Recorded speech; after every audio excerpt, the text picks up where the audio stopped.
Civil மற்றும் architecture படிப்புகள் குறித்த கற்க கசடர நிகழ்ச்சி தொடர்கிறது. திரு ஸ்ரீராம் அவர்கள், நம்ம நிகழ்ச்சி நிறைவு பகுதிக்கு வந்திருக்கோம். சிவில் படிப்புகள் குறித்து நிறைவு கருத்தாக நீங்கள் முன்வைக்க விரும்புவதை சொல்லுங்கள். அது இந்தியா ஒரு வளம் வாய்ந்த நாடு, நிறைய டெவலப்மெண்ட் ஆக வேண்டியது இருக்குது.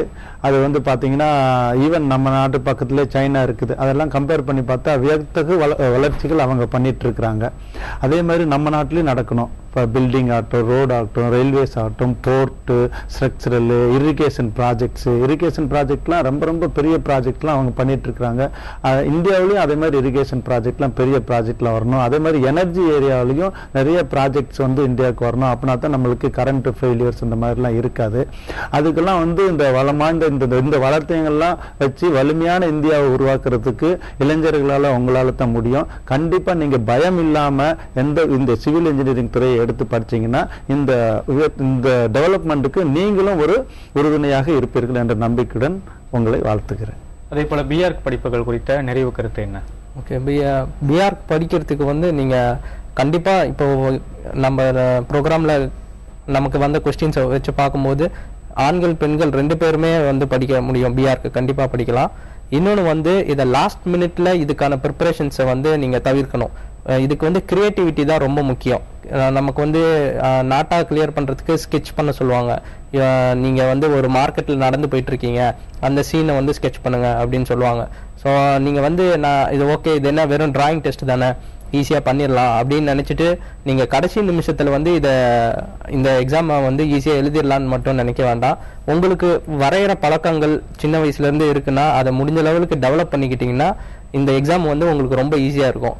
லாஸ்ட் மினிட்ல ப்ரிப்பரேஷன் பண்ணிட்டு இந்த கோர்ஸ் படிக்கலாம் அப்படின்ட்டு தெரியாம உள்ள கஷ்டப்படக்கூடாது. ஏன்னா நீங்க இந்த ஆர்கிடெக்சர் பொறுத்த வரைக்கும் நீங்க நிறைய யோசிக்க வேண்டியிருக்கும், வித்தியாசமா யோசிக்கணும். 40 ஸ்டூடெண்ட் இருக்காங்கன்னா நமக்குன்னு ஒரு ஸ்டைல், இண்டிவிஜுவாலிட்டி இருக்கணும். இதெல்லாம் நீங்க இந்த மாதிரி சின்ன சின்ன விஷயங்களை ரசிக்கணும், அப்சர்வ் பண்ணணும்.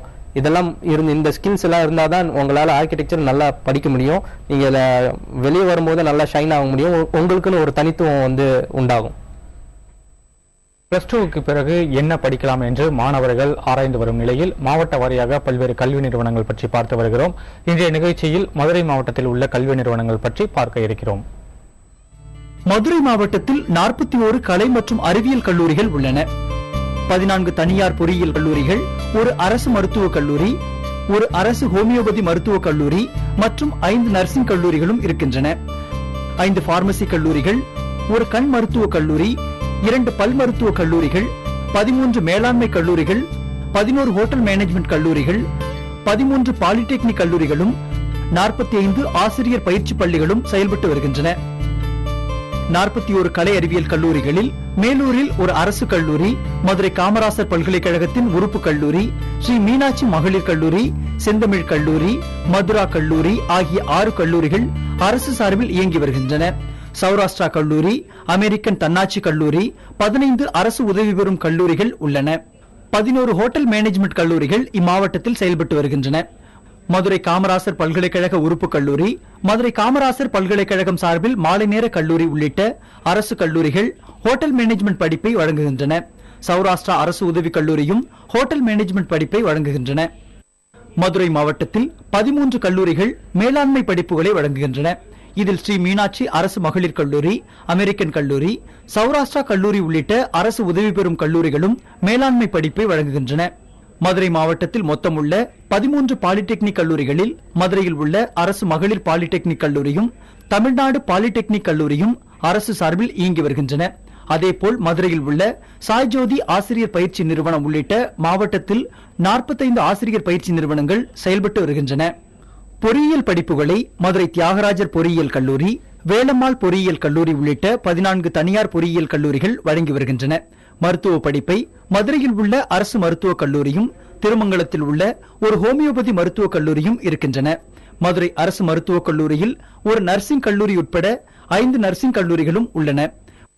மேலூரில் உள்ள பெஸ்ட் டென்டல் கல்லூரியுடன் 2 தனியார் பல் மருத்துவக் கல்லூரிகளும் மதுரையில் தனியார் அமைப்பான அரவிந்த் கண் மருத்துவக் கல்லூரியும் செயல்பட்டு வருகின்றன.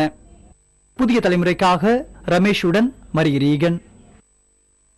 சிவில் மற்றும் ஆர்கிடெக்சர் படிப்புகள் குறித்த பல்வேறு தகவல்களை நம்முடன் பகிர்ந்து கொண்ட சென்னை இன்ஸ்டிடியூட் ஆஃப் டெக்னாலஜி நிறுவனத்தின் தலைவர் திரு ஸ்ரீராம் மற்றும் கட்டடக்கலை வல்லுநரான திரு சண்முக ஆனந்த், உங்கள் இருவருக்கும் மிக்க நன்றி. நேயர்களே, பல அண்மை செய்திகள் காத்திருக்கின்றன. தொடர்ந்து பாருங்கள் புதிய தலைமுறை.